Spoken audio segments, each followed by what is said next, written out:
Good morning, everyone, and welcome to today's session on exam writing strategies. So today we're going to focus more specifically on time management and essay planning in exams. So many students enter exams with strong subject knowledge, but they struggle to demonstrate that knowledge effectively under timed conditions. Now, this session is designed to help you develop some practical strategies so that you can communicate your ideas clearly, structure your responses effectively, and maximize your marks. So, in higher education, exam success is not only about memorizing some information and then regurgitating it during your exam. No, examiners are looking for students who can respond directly to questions, develop logical arguments, apply theories appropriately, and evaluate ideas critically. Under pressure, students often lose focus, spend too much time on just one section, or write descriptive answers that do not fully address the question. So we're going to look at ways to avoid those issues. Throughout the session, think about your own experiences with exams. Consider what usually goes well for you and what challenges you usually face. And by the end of the session, you should leave with a practical strategy that you can apply in future exams. Okay, so let's begin by looking at our objectives for today. Now, by the end of this session, you should be able to manage your time more effectively during exams. This is extremely important because many students know the content but fail to complete all of the sections of the exam due to poor timing. You should also be able to plan structured, argument-driven essays quickly. Planning is one of those most overlooked exam skills. Students often think that planning wastes time, but in reality, it's actually the opposite. It saves you time because it gives your writing direction and structure. Another key objective is applying discipline-specific expectations. Okay, so in higher education, examiners expect more than simple description. They want to see some argument, evidence, application, evaluation, etc. So we will discuss how to include these elements in your answers. And finally, we will focus on avoiding some common mistakes in exam conditions. These include, losing focus on the question, writing too descriptively, and failing to include a clear conclusion. So, as we go through these slides, think about which of these areas is currently your strongest skill and which one you need to improve. So, to begin, let's consider what examiners are actually looking for when they mark your work. So first, they expect you to answer the questions directly. Now, this may sound obvious, but many students write everything they know about a topic instead of responding specifically to the task that is there. Second, examiners expect you to present a clear argument or position. So there is rarely one completely correct answer. Instead, examiners want to see whether you can take a position and justify it logically.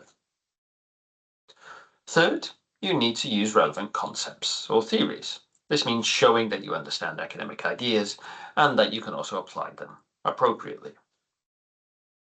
Critical thinking is also essential. High marks come from evaluation rather than simply description.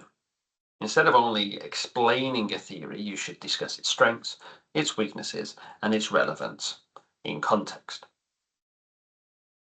Structure is another important element. Your ideas should logically progress from one point to the next.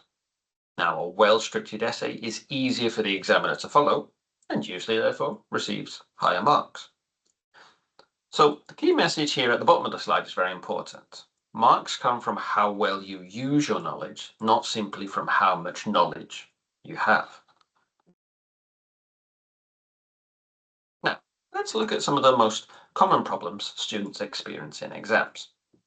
One major issue is describing theories without applying them.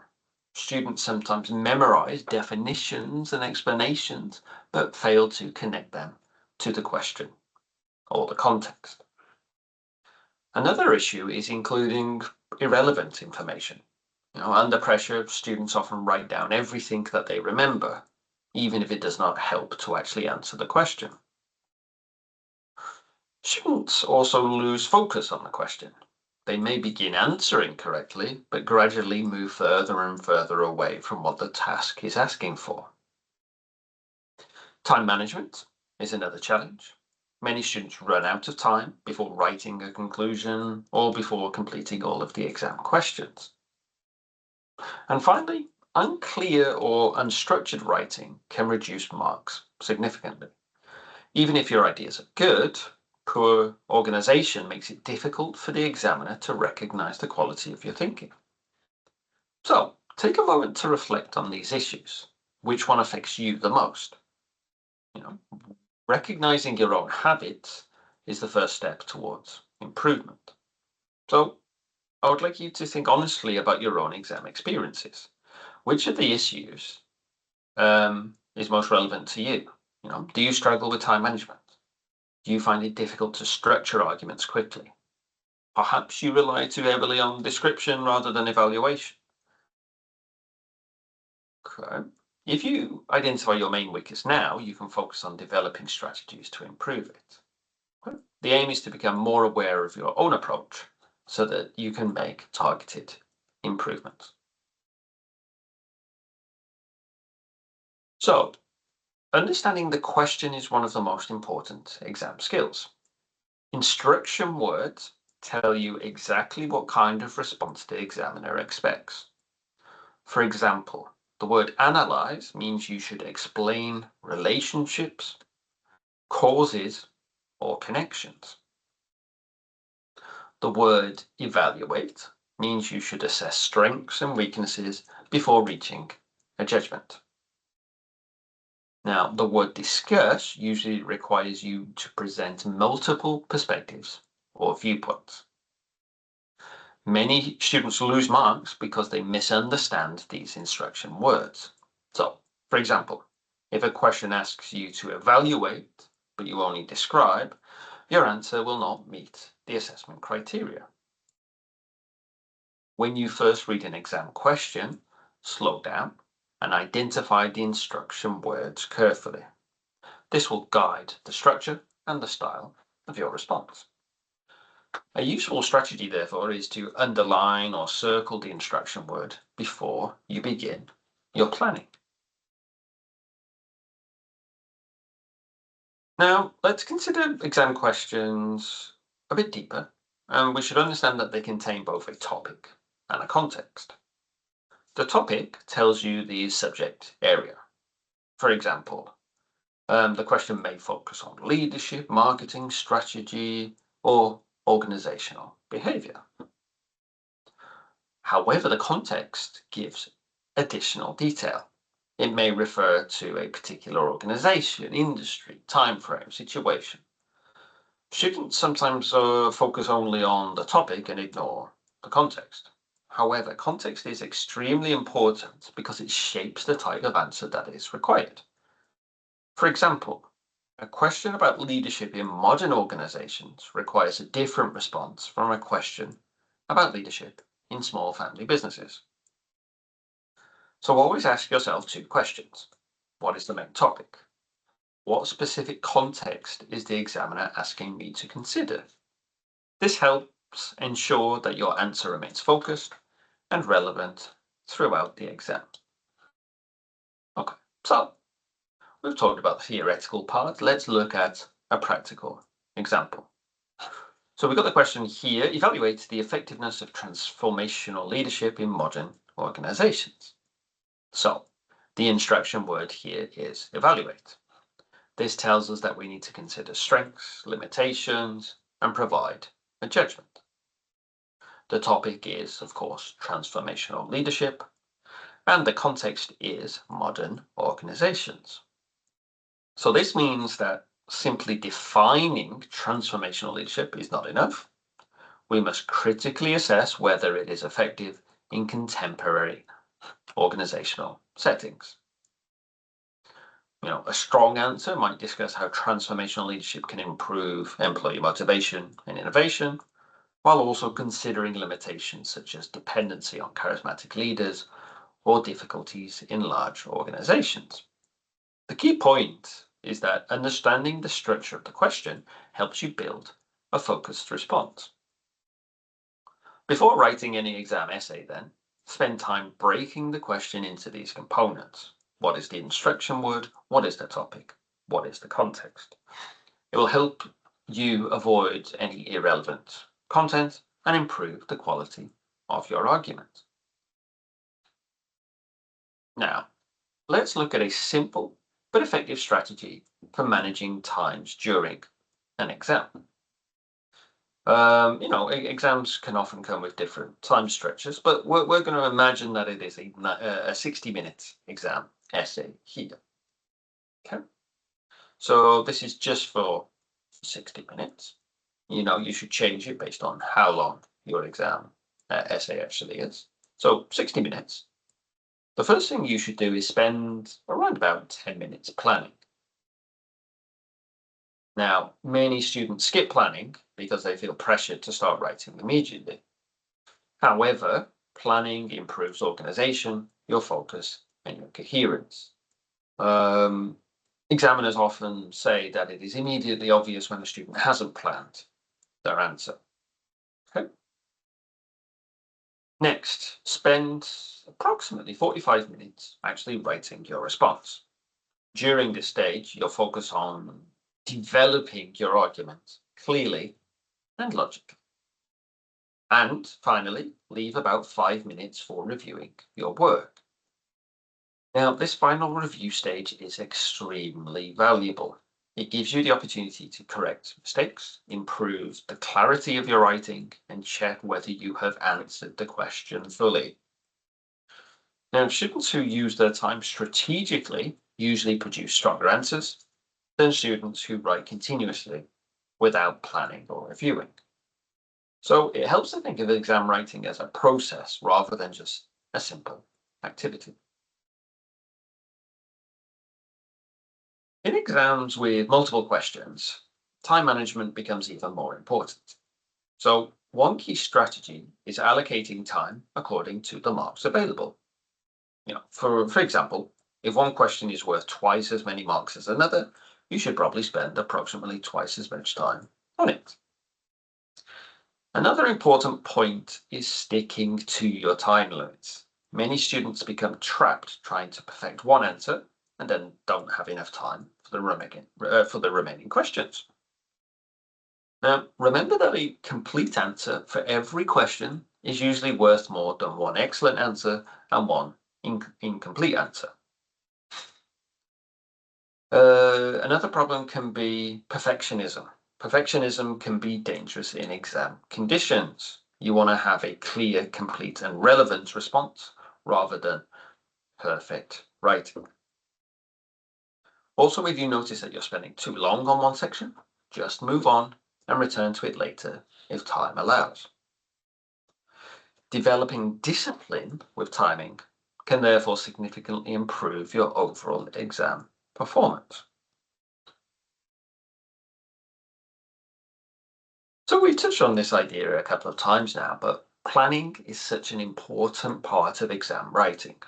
Planning helps you select relevant theories quickly. Instead of trying to remember ideas while writing, you already have a roadmap. It also helps you to stay focused on the question.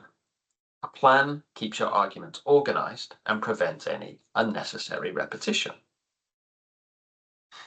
Planning supports logical argument development.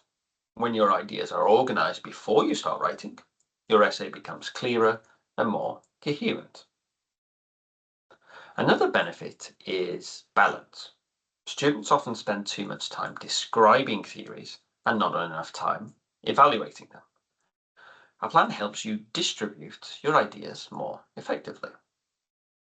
So, without a plan, essays often become descriptive, repetitive, or unfocused. Now, even a short plan can make a major difference to the quality of your writing.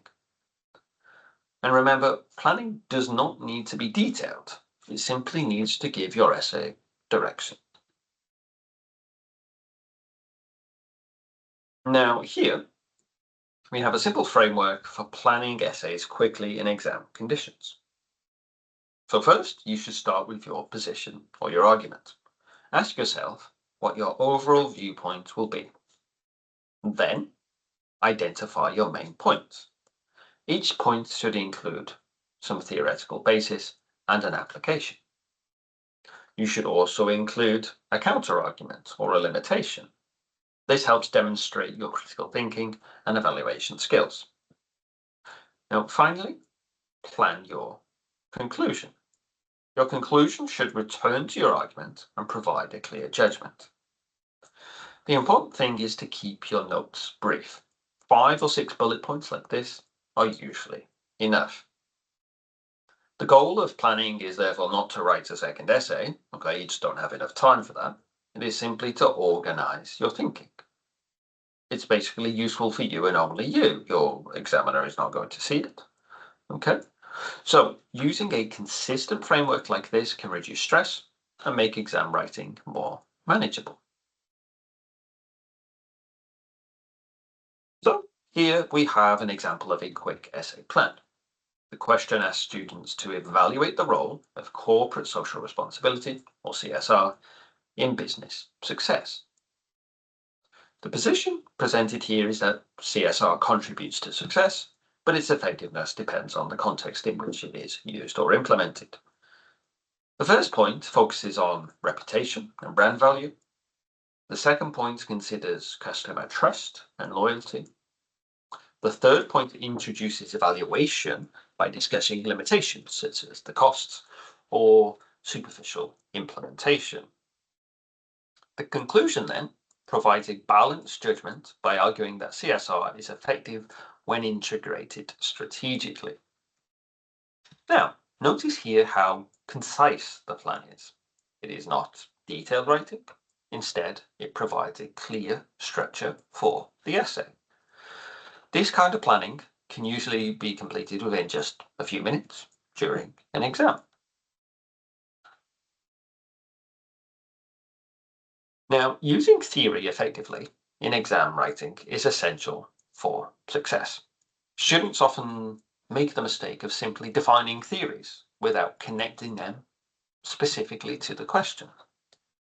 For example, the weak example that we can see here on the screen only defines CSR. The stronger example goes further by explaining how CSR contributes to competitive advantage through improved brand reputation. This is important because examiners reward application rather than just memorization. So, whenever you mention a theory or concept in your exams, ask yourself, how does this relate to the question? Why is it important for me to include it? And what impact does it have?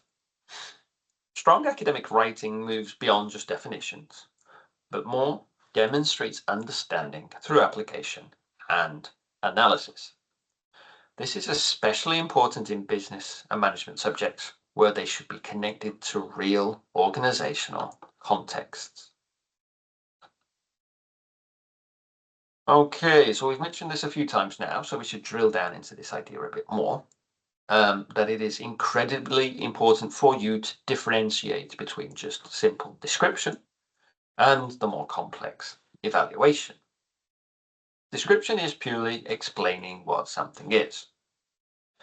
The more difficult task, evaluation, explains how effective something is, why it matters, what its strengths or limitations are. Higher level academic writing requires evaluation.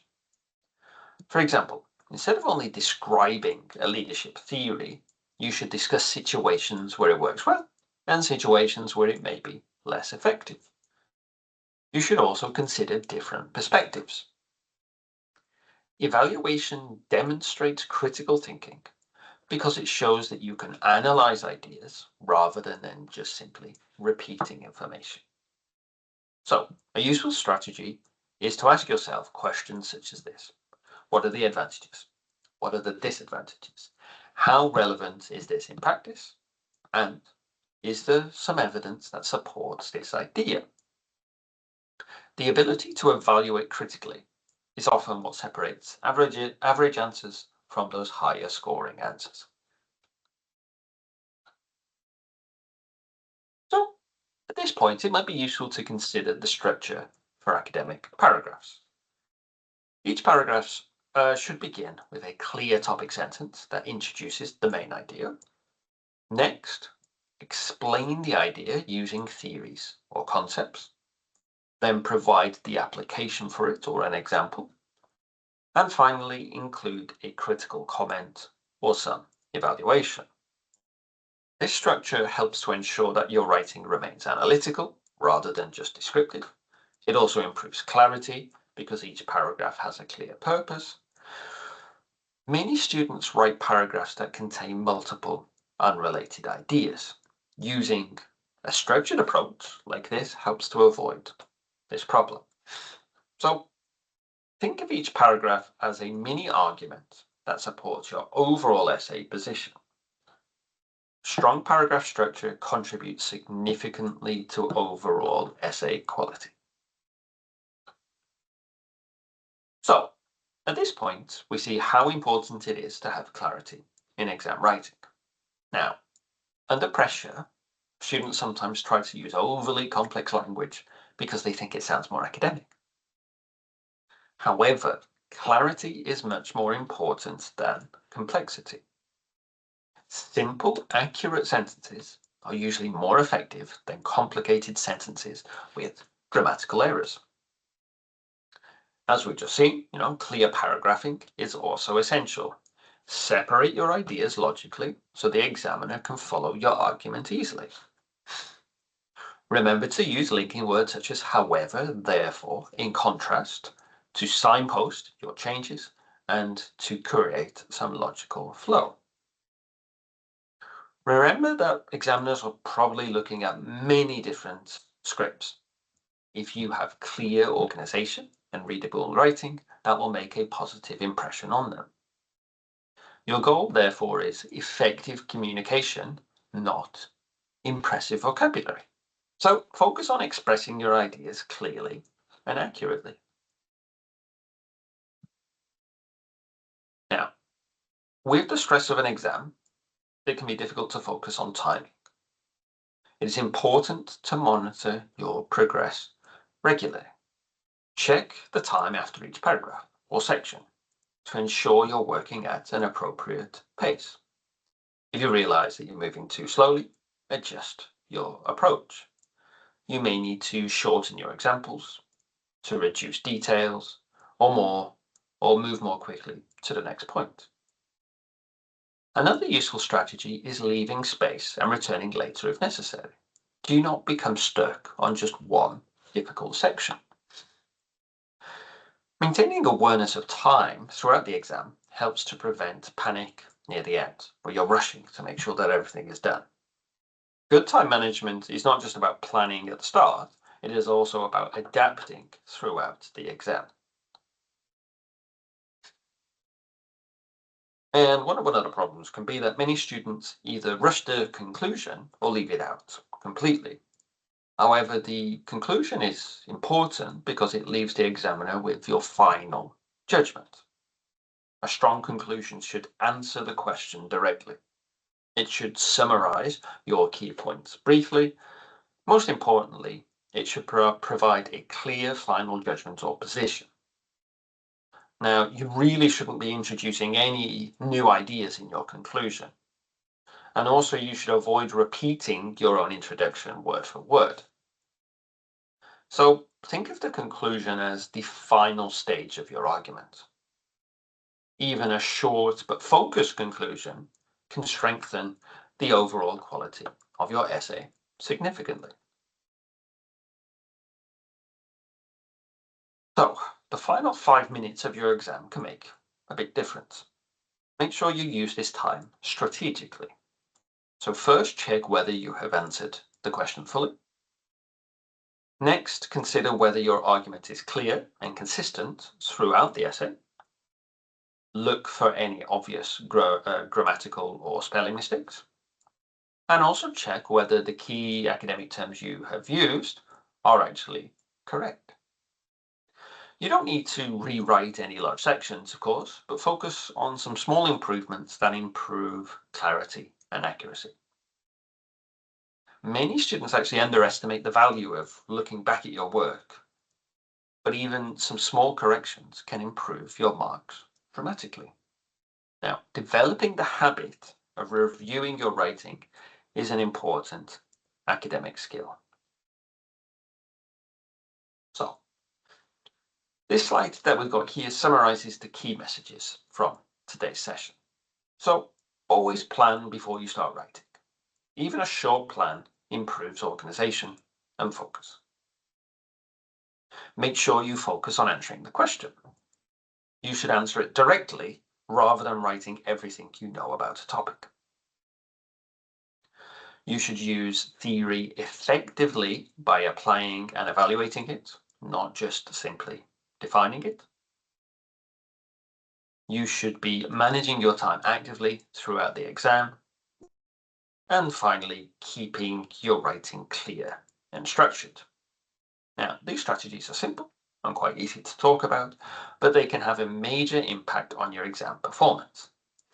And the aim is not to be perfect, but the aim is to produce a clear, relevant, and analytical answer within the time that is available. So, as we come to the end of this session, I want to leave you with some final advice. Exam writing is a skill that improves with practice. Practice makes perfect. So make sure you practice with any past exam questions whenever this is possible. And make sure you time yourself during practices so that you become comfortable writing under pressure. Make sure that you develop a consistent strategy that works best for you. So this might include a planning framework, a paragraph structure, some timing methods, etc. And most importantly, focus on your argument rather than just memorization of knowledge. Examiners are looking for students who can think critically, apply knowledge effectively, and communicate ideas clearly. If you consistently apply the strategies that we've discussed today, you should feel more confident and more prepared in future exams. So that is the end of the workshop for today. I would like to thank everybody for attending and for watching online. I hope it was useful for you, and I also hope to see you again soon. Goodbye.